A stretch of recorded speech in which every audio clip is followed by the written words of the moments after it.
Një grua nga Greqia pyet ChatGPT nëse burri e tradhtonte ose jo. Pastaj i kërkoi që ta sugjeronte Chati dhe ajo bëri eksaktësisht se çfarë i tha Chati. Dhe në fund kërkoi divorcin. Po, ndiqeni këtë histori se është vërtet e çuditshme.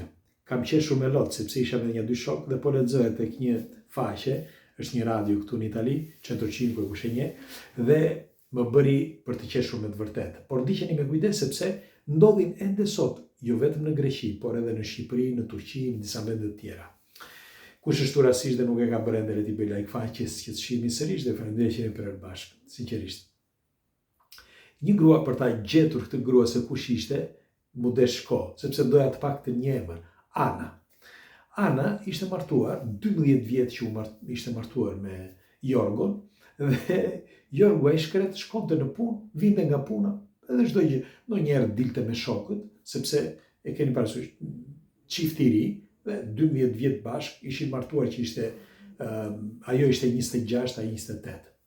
Pra 12 vjet bashk, ai tani 40 vjeç, merreni me mend tani, u nda nga gruaja. Po pse? Çfarë ndodhi? Dhe tani po ja u tregoj. Vitin e kaluar, në tetor, nëntor të vitit kaluar, sepse ka ndodhur në maj të këtij vitit që ata shkuan për të kërkuar divorcin, ajo shkoi, dhe gjyqi nuk e ndalonte dot, pra gjyqtari, dhe do t'ju them se si. Ajo, nga tetori vitit kaluar, krejt rastësisht, meqense dolën këto ide të reja për të kërkuar sugjerime nga ChatGPT, ajo i kërkoi sugjerim. Dhe i tha, unë tha dyshoj, i tha Chatit duke shkruar, unë dyshoj që im shoq më tradhton. Çfarë duhet të bëj? Dhe ai dha disa sugjerime Chati. Mirë po, Chati duke qenë inteligjent sepse aty janë informacione dhe di se ti nga ku po shkruan, sepse ti e shkruan në gjuhën tënde. Dhe ajo shkruante në greqisht. Dhe zakonisht Chati e kupton që përdorimet që bën në atë zonë, pra në atë vend, në këtë rast në Greqi, zakonet, traditat e tjere tjere. Dhe e sugjeroi që të shikonte filxhanin. Shiko filxhanin dhe një nga sugjerimet që i dha. Shiko filxhanin, tha se forma e shikimit të filxhanit, tha mundet ta po atëre po bëj një gjë, tha ajo. Dhe vazhdonte që të bëte gjithmonë Chat, po thoj për ditë, të komunikonte me Chatin. Unë do t'i bëj disa foto, tha, dhe po t'i qoj, ti i interpreton dot, dhe normal që Chati çfarë i kërkon bën. Dhe ajo ditë për ditë bënte foto dhe ja çonte Chatit, ChatGPT-s. Bënte foto ja çonte. Dhe donte që t'ishte e sigurt. Më në fund Chati, nga llogaritjet që bëri, ajo e pyeti nëse Chati kishte nxjerrë një konkluzion. Dhe i tha, po, kam nxjerrë një konkluzion. Më fali, po, kam qeshur sot me lot. Dhe po thoshja, sa herë që e kujtoj. Dhe po thoshja që ajo u sugjerua nga Chati dhe Chati tha, po tha, të ka tradhtuar. Dhe ç'bëri kjo gruaja?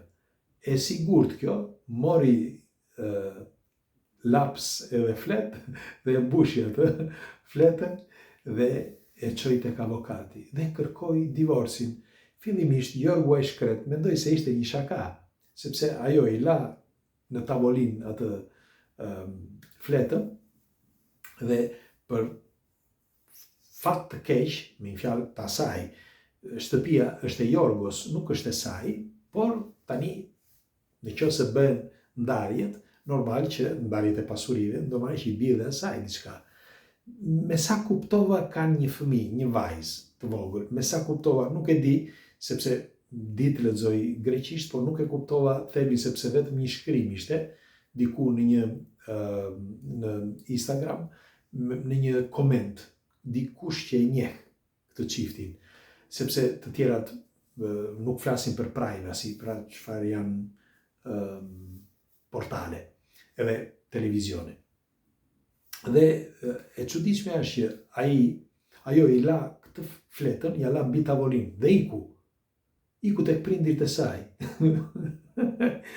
E bukur është që ky mendoi se ishte një shaka, tha, padyshim tha më ka bërë po bën një shaka, tha, sepse në atë ishte dhe periudha, pra në maj, pas një muaj më duket, ishte periudha që ata ishin martuar. Dhe kështu që tha, ndoshta ka menduar në një gjë, tha të më bëj ndonjë surprizë. Dhe aty për aty mendoj se ishte surprizë, po jo, nuk ishte surprizë. Kur shkoj, priste ai që të vinte, nuk erdhi. Priste që të vinte në darkë, merr në telefon, ku je? Ajo si ngritë telefonin. Ta kam shkruar, i tha. Ta kam shkruar në flet.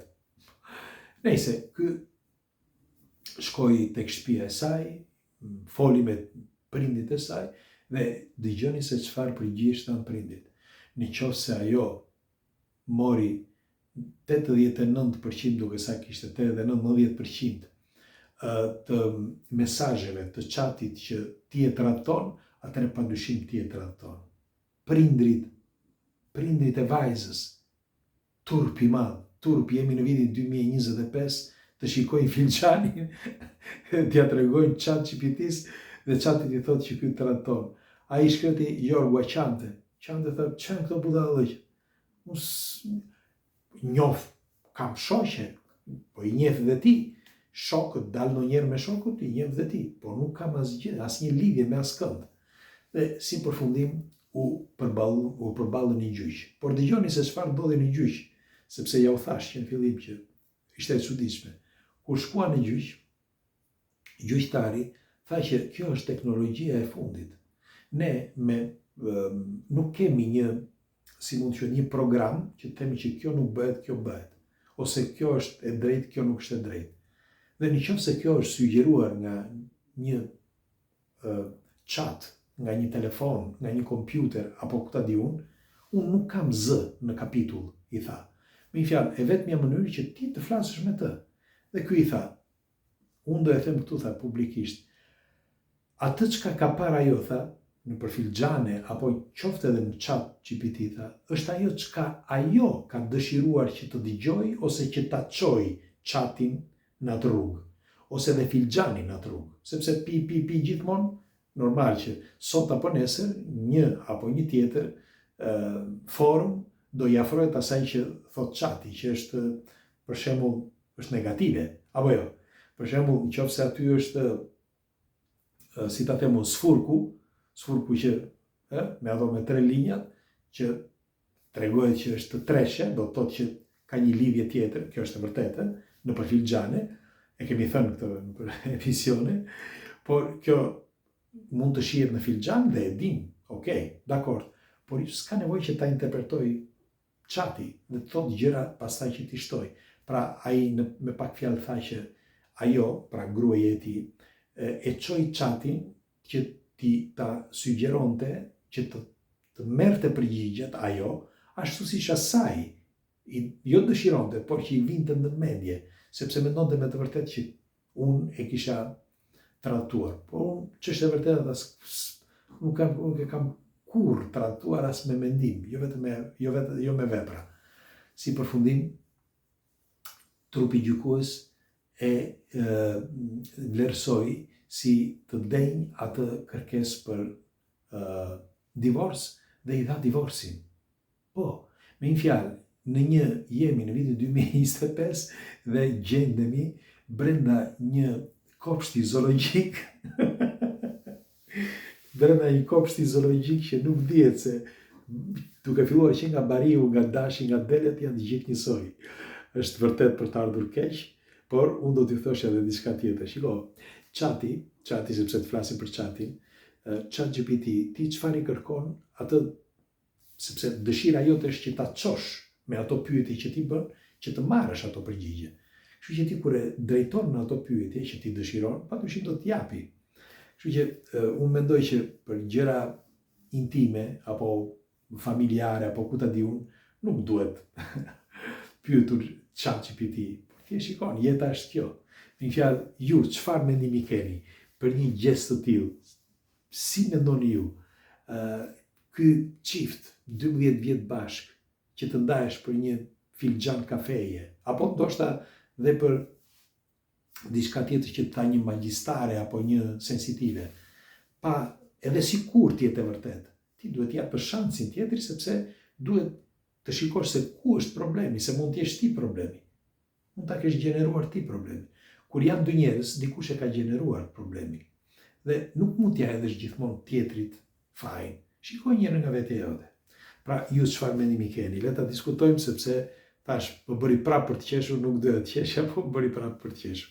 E gjeni këtë lajmin gjithandaj, gruaja që ju u sugjerua nga ChatGPT dhe që nëse burri e trajtonte ose jo, dhe ajo e gjeti dhe ndau burrin. Pres komentet tuaja, ju përqafoj, natën e mirë.